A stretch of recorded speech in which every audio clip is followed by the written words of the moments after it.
Happy Monday. Here is my Hamlet seminar. So for this, I was choosing to do a text-to-text. This is kind of an obvious one.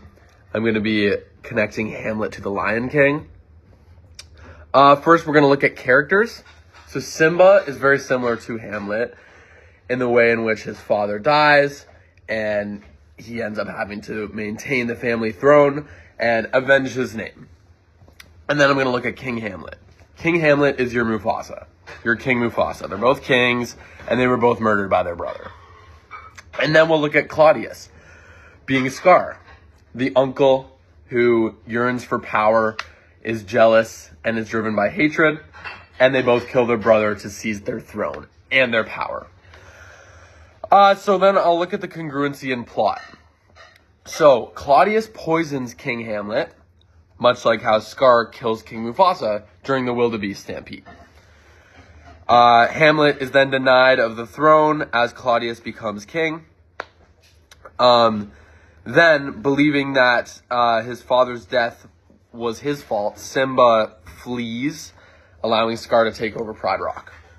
And then they kind of have this Obi-Wan Kenobi moment, if you're a Star Wars fan, where King Hamlet appears as a ghost seeking revenge.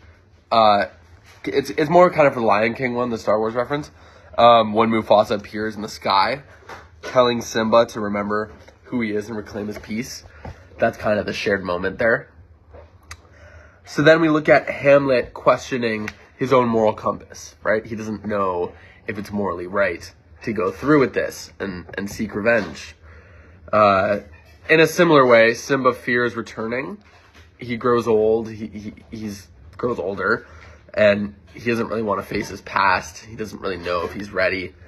They're both kind of questioning their own moral compass in that moment in the story.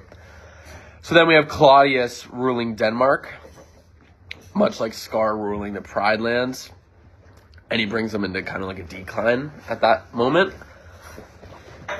And then Hamlet returns to Denmark, and Simba comes back to Pride Rock. Same story, same line. So Hamlet defeats Claudius and dies, whereas Simba defeats Scar and survives.